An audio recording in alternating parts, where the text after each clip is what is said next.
It was 7:14 a.m.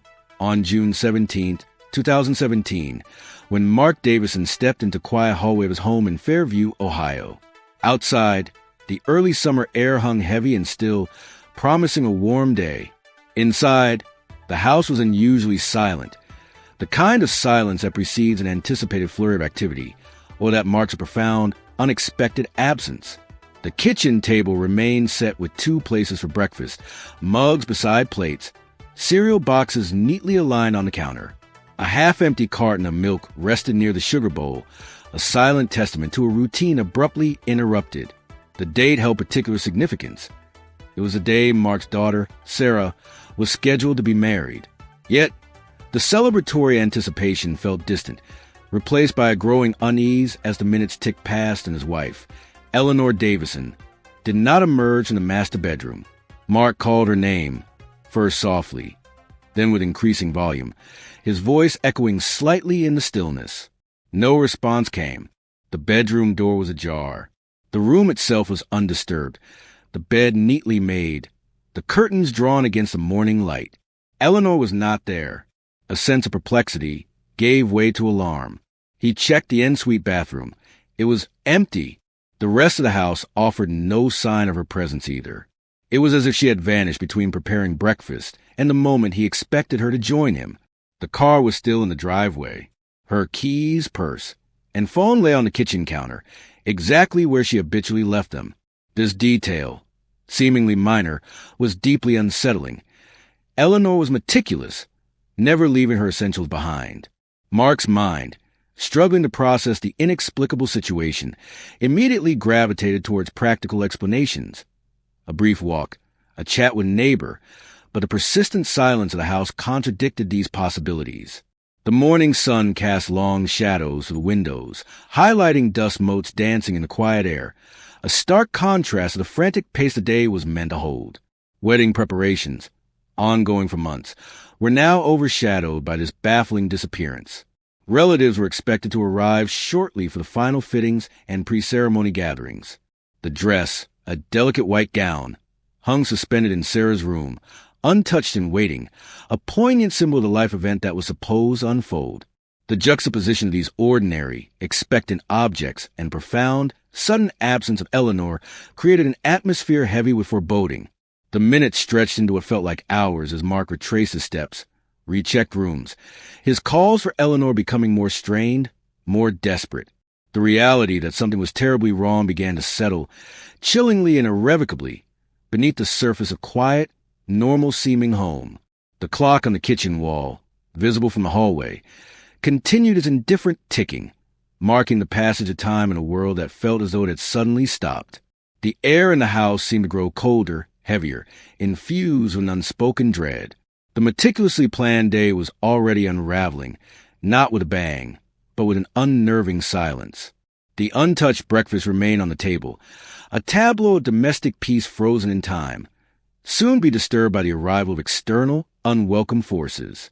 The first responders arrived swiftly, their presence immediately altering the domestic tranquility of the Davison residence. The flashing lights of the emergency vehicles cut through the morning quiet of a suburban street, drawing the attention of curious neighbors. Inside the house, the uniformed officers moved with a practiced, somber efficiency. They conducted a preliminary sweep, their eyes taking in the scene, the untouched breakfast, the quiet rooms, the distressed husband providing fragmented details. The initial assessment was cautious, classifying as a potential missing person case under unusual circumstances. However, the lack of any sign of forced entry, combined with Eleanor's personal belongings being left behind, hinted that her departure, if voluntary, was highly uncharacteristic. The officer in charge, Sergeant Miller, a seasoned veteran with a calm, observant demeanor, spoke quietly with Mark Davison, piecing together the last known activities. Mark recounted that they had gone to bed at their usual time the previous evening, approximately 10:30 p.m. Eleanor had seemed fine, perhaps a little tired from the final wedding preparations, but otherwise normal. There had been no arguments, no unusual behavior. They were both looking forward to their daughter's wedding day. He awoke, as he did every morning, around 6:30 a.m., And it was when he came downstairs expecting to find Eleanor already in the kitchen that he discovered her absence. The timeline was narrow. She was last known to be in the house late the previous night, and discovered missing just after 7 a.m. The time window was critical and disturbingly small. Eleanor Davison, age 52, was described by her husband as a dedicated mother, a meticulous homemaker, and an active member of the local community. She worked part-time as a librarian and was known for her quiet strength and unwavering support for her family. The upcoming wedding of her only daughter, Sarah, had been the focal point of her life for the past year. Every detail, from the floral arrangements to the seating chart, had been carefully overseen by Eleanor. The house was still filled with remnants of these preparations. Boxes of wedding favors in the corner, programs stacked neatly on a side table, a wedding cake sampler guide open on the coffee table. These small details painted a picture of a woman wholly focused on this joyous occasion, making her sudden, unexplained disappearance all the more perplexing and distressing to those who knew her. The arrival of Sarah, accompanied by her fiancé, David Sterling, added another layer of grief and confusion to the scene. Sarah's initial shock quickly dissolved into distraught tears as the gravity of the situation became apparent. David, a calm and seemingly supportive figure, attempted to comfort her while also answering questions from the officers about the previous day's events. He mentioned spending time with Sarah at the house the previous evening, helping with some last-minute tasks, and leaving around 9:30 p.m. He confirmed that Eleanor seemed tired but in good spirits. The air was thick with unspoken questions and a palpable sense of dread. The officers, while maintaining a professional distance, could not ignore the profound emotional impact the situation was having on the family.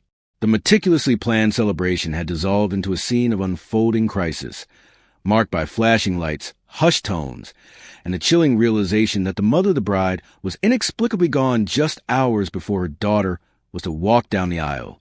The initial hours of the investigation were characterized by a focused search of the immediate vicinity, interviews with immediate family members, and a growing sense that this was far more complex than a simple missing person case.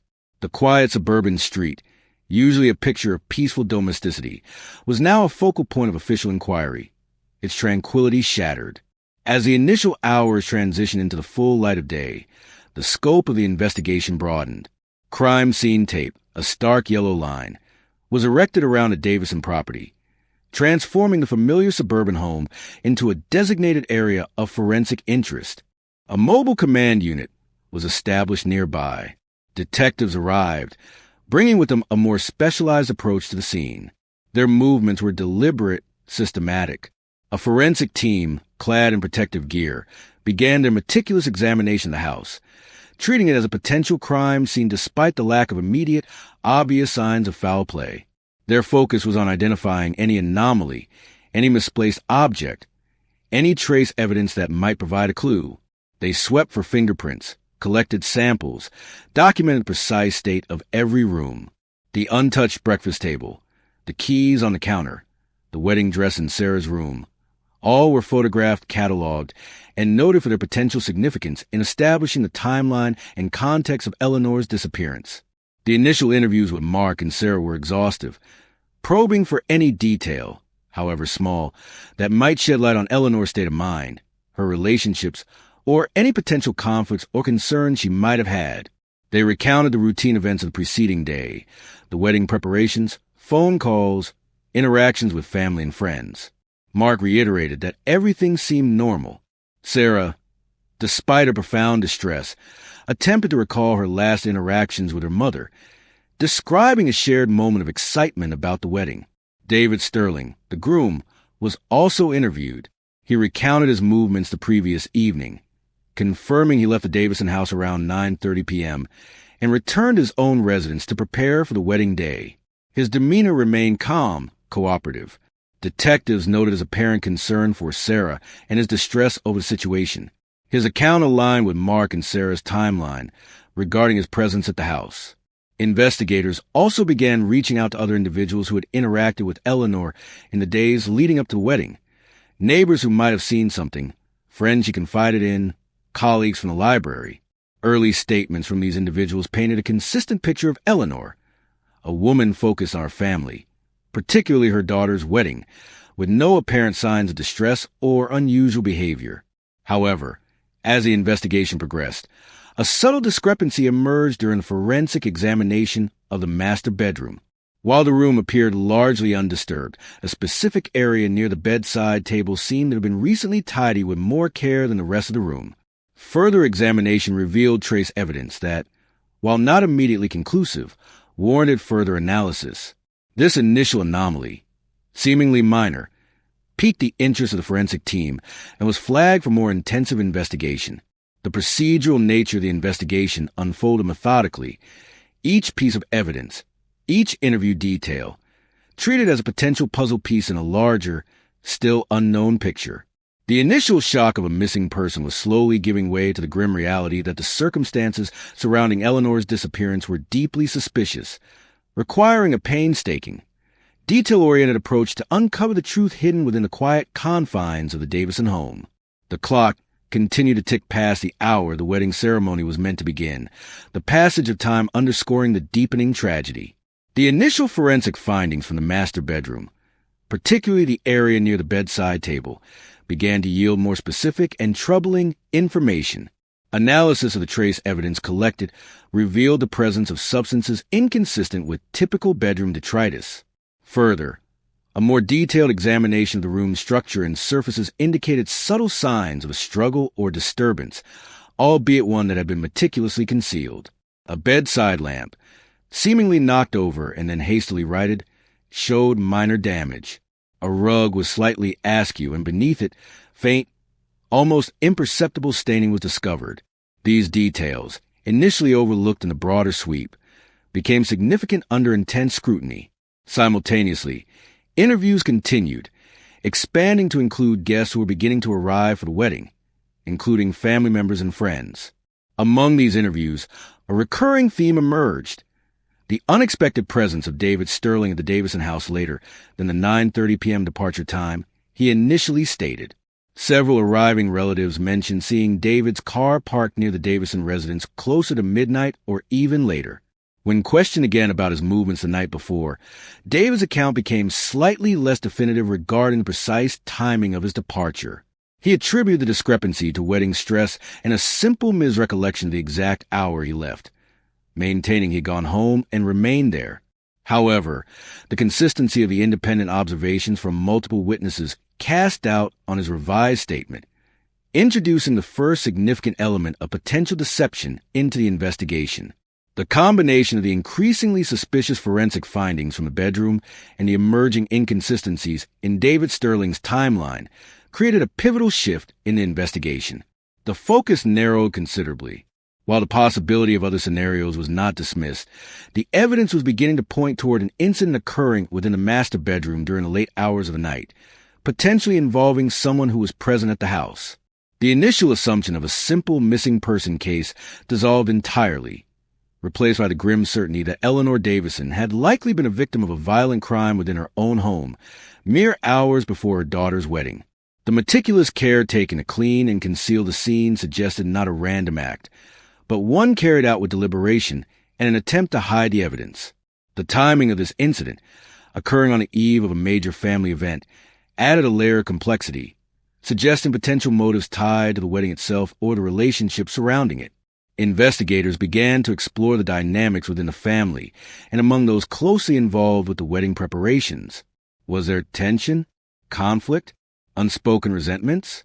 The seemingly idyllic picture of wedding preparations began to show cracks as detectives probed beneath the surface of polite family interactions. The juxtaposition of the joyful expectation of a wedding with the brutal reality of what had likely transpired in the quiet house created a chilling contrast, fueling the urgency of the investigation to uncover precisely what had happened in those critical late-night hours and who was responsible. The untouched wedding dress in Sarah's room now served as a tragic symbol, not just a canceled celebration, but of a life brutally taken on the very threshold of a new beginning for her family. The emerging inconsistencies in David Sterling's statements regarding his whereabouts on the night before the wedding became a primary focus for investigators. When confronted with the accounts of multiple witnesses who placed his vehicle near the Davison residence much later than his claimed 9:30 p.m. departure, David offered a revised explanation. He stated he had returned to the house briefly around 11 p.m. to retrieve a misplaced item, a detail he claimed to have forgotten initially due to stress. This new explanation, while accounting for his presence, still felt incomplete to detectives, especially in light of the suspicious findings from a master bedroom. The forensic analysis of staining found beneath the rug in the bedroom confirmed it was human blood. Further analysis revealed it was Eleanor Davison's blood. The discovery of blood, coupled with the signs of a struggle and deliberate cleanup, solidified the understanding that a violent event had occurred. The time of death, estimated by the medical examiner based on forensic evidence, placed the incident squarely within the late-night hours of June 16th or the very early morning of June 17th, aligning with the timeline discrepancies surrounding David Sterling. As the investigation intensified its focus on David, detectives began to look more closely into his relationship with the Davison family, particularly his interactions with Eleanor. While outwardly their relationship appeared cordial and appropriate for a future son-in-law and mother-in-law, subtle shifts in witness accounts and further investigation into digital communications began to paint a different, far more complex picture. Subpoenaed phone records and email accounts revealed a series of communications between David and Eleanor that extended beyond typical wedding planning discussions. These communications, initially infrequent and seemingly innocent, gradually increased in frequency and tone over the preceding months. While most messages remained outwardly appropriate, a careful review of their content by forensic digital analysts uncovered a pattern of increasingly intimate exchanges. There were deleted messages that, through digital recovery techniques, revealed a clandestine relationship. Excerpts recovered from these communications were stark and impactful. One text message from Eleanor to David, sent just weeks before the wedding, read, "We need to talk. This can't continue. It's too dangerous, especially now." Another, from David to Eleanor shortly after, "I can't stop thinking about you. This is tearing me apart. What are we going to do?" These recovered communications provided undeniable evidence of an ongoing affair between the groom and the mother of the bride. This revelation, strategically placed in the narrative at this midpoint, drastically altered the perceived dynamics and potential motives surrounding Eleanor's death.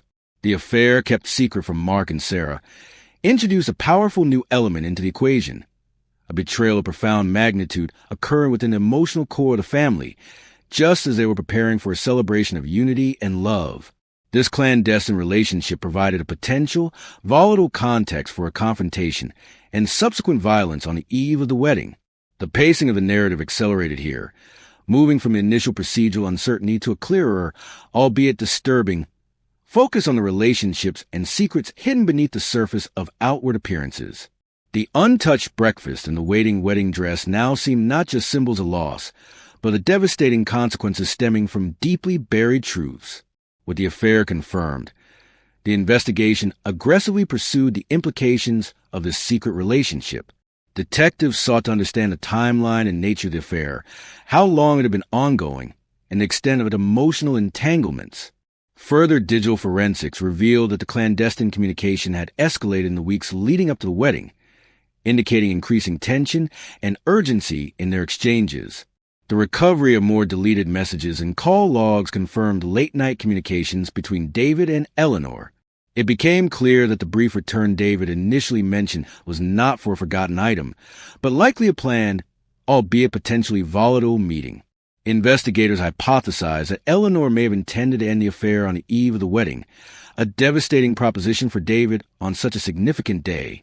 Witness interviews were revisited, specifically focusing on any subtle signs of strain between David and Eleanor in the months prior. While most family and friends reported no outward tension, a few distant observations were recalled. An awkward glance, a moment of strained conversation quickly smoothed over. These details, insignificant at the time, now took on new meaning in light of the affair. Detectives also began examining David Sterling's background and financial situation. While outwardly successful, a deeper dive revealed some underlying financial pressures he was facing, though it was not immediately clear if this directly linked to his motive in Eleanor's death. The primary focus remained on the volatile emotional situation created by the affair on the brink of exposure. Investigators obtained security camera footage from neighboring properties and businesses near the Davison residence. While no camera directly overlooked the house itself, footage from down the street confirmed David's car arriving later than he initially claimed and remaining parked in the vicinity for a significant period before departing in the early hours of the morning.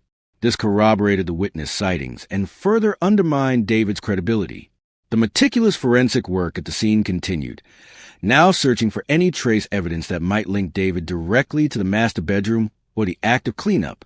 Fingernail scrapings from Eleanor, fiber analysis, and microscopic examination of dust and debris from David's car and clothing became critical components of the evidence-gathering process. The investigation methodically pieced together a narrative suggesting that David had returned to the Davison house late that night, met with Eleanor in the master bedroom, and that during this meeting, a confrontation ensued, leading to the fatal incident. The subsequent cleanup attempt indicated a clear intent to conceal the crime and maintain facade of a simple missing person case, likely with the wedding proceeding as planned. The complexity of this motive, not driven by theft or random violence, but by a desperate attempt to prevent the exposure of a devastating secret, underscored the grim and deeply personal nature of the crime.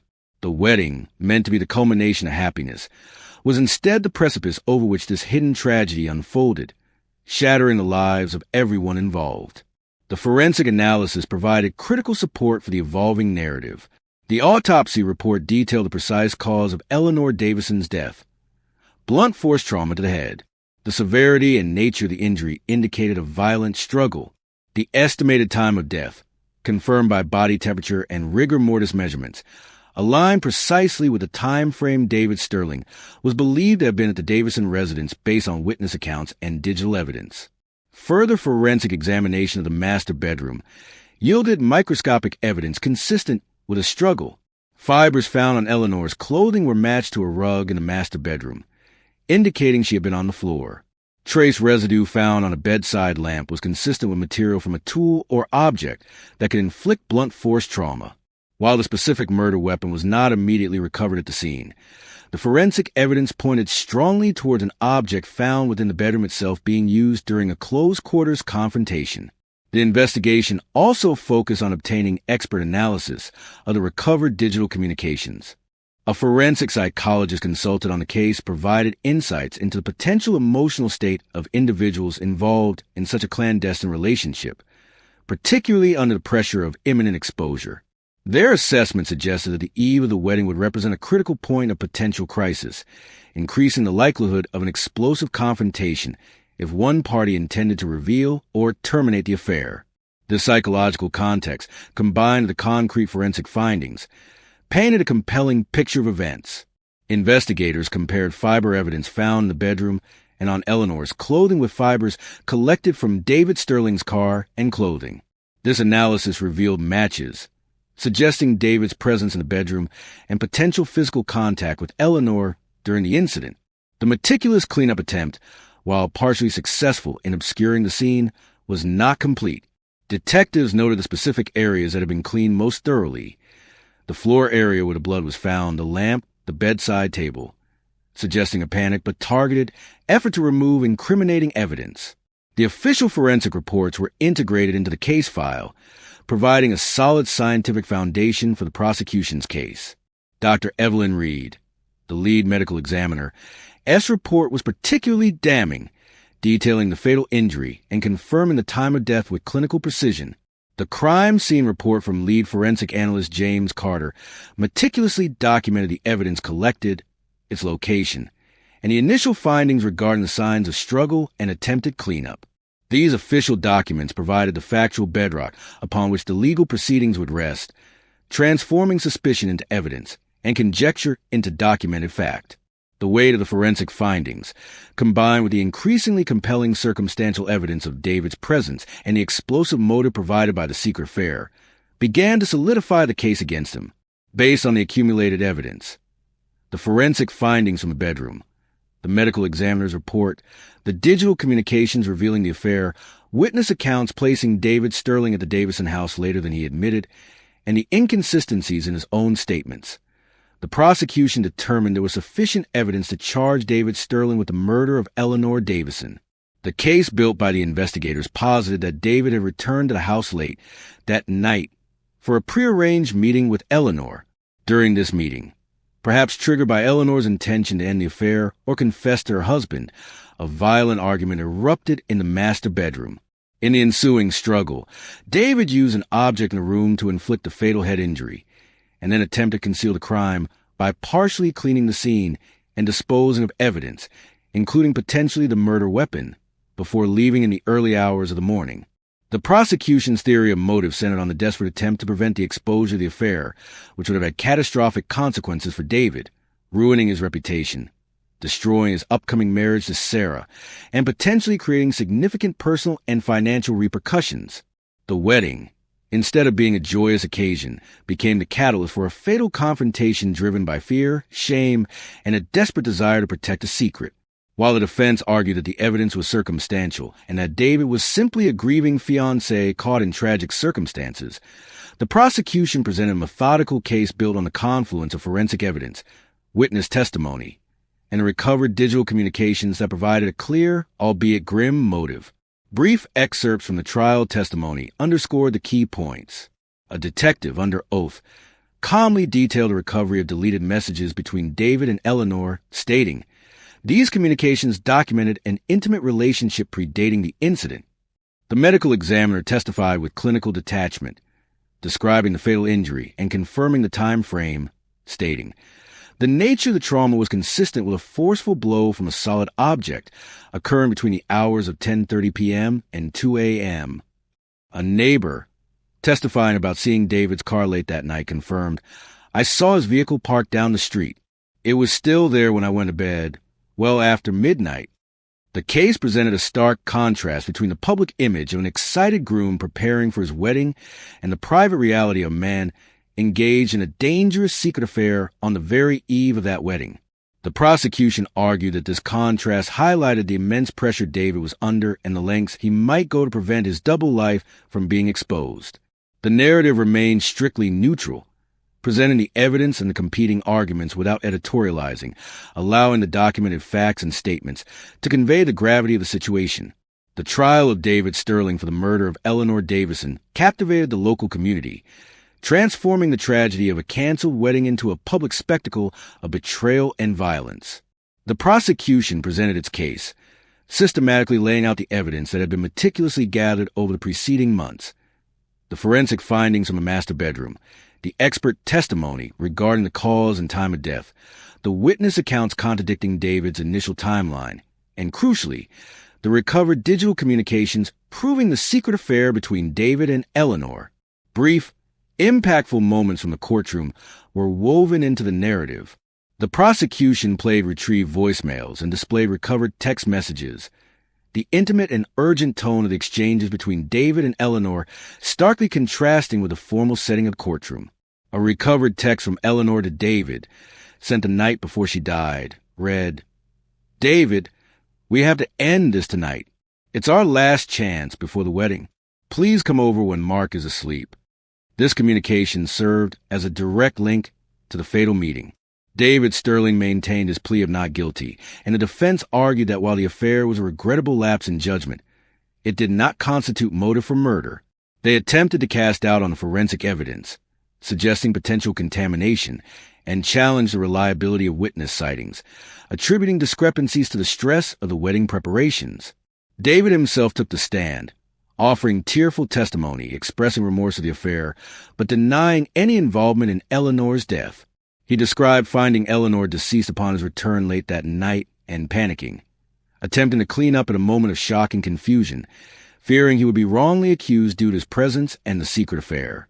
The courtroom proceedings were largely procedural, marked by the presentation of evidence and expert testimony, underscored by profound human drama unfolding.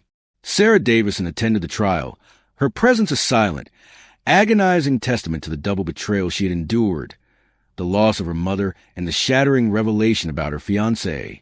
She offered brief testimony herself, describing her mother's excitement about the wedding and her own shock at learning of the affair, her voice often breaking with emotion. The cross-examination of David Sterling by the prosecution was pointed, focusing on the inconsistencies in his various accounts and challenging the plausibility of his explanation for finding Eleanor deceased and then attempting to clean the scene. The narrative adhered to the formal clinical style, detailing the legal process and the presentation of evidence with precision, allowing the weight of the facts to drive the emotional impact. The jury deliberated for several days. The city of Fairview held its breath, the quiet suburban life temporarily overshadowed by the grim reality of the events that had transpired behind the closed door of the seemingly ordinary Davison home on the eve of what was meant to be a joyous wedding day. The verdict, when finally delivered, brought a formal conclusion to the legal proceedings, though not to profound human cost of the events. David Sterling was found guilty of the murder of Eleanor Davison. The jury, after careful consideration of the evidence presented, the forensic findings, the timeline discrepancies, the incriminating digital communications, and a compelling motive provided by the secret affair, concluded that the prosecution had met the burden of proof. The sentence handed down reflected the severity of the crime. The courtroom, packed with family members, community members, and media, reacted with a mixture of sorrow, relief, and shock. The final moments of the trial were quiet, somber, marked by the formal pronouncement of the judgment and David Sterling's stoic reception of his fate. The wedding that was meant to be a joyous union had instead become inextricably linked to a murder, forever staining the memory of the day for all involved. In the quiet aftermath of the trial, the indelible impact of Eleanor Davison's death and the circumstances surrounding it settled over the community of Fairview. The Davison home, once a symbol of family life and anticipation, became a place marked by tragedy, eventually sold and occupied by strangers. Sarah Davison's life was irrevocably altered, the pain of losing her mother compounded by the devastating betrayal by the man she was set to marry. The wedding dress, a symbol of her hopes and dreams, remained a haunting reminder of the future that was stolen from her on the eve of its beginning. Mark Davison carried the weight of his loss and the agonizing knowledge of his wife's secret, the foundation of his marriage irrevocably shaken by the revelations that emerged during the investigation and trial. The story of the groom, the mother, and the wedding eve murder became a hushed topic in Fairview, a grim cautionary tale about the secrets that can exist behind closed doors and the devastating consequences of their exposure. The event was a stark reminder of the fragility of appearances and the potential for profound tragedy to erupt from hidden emotional turmoil. The community mourned the loss of Eleanor, remembered for her quiet strength and dedication, her life extinguished just hours before her daughter's wedding. The haunting image of the untouched breakfast table and the waiting wedding dress persisted as symbols of a life abruptly ended and a future irrevocably shattered.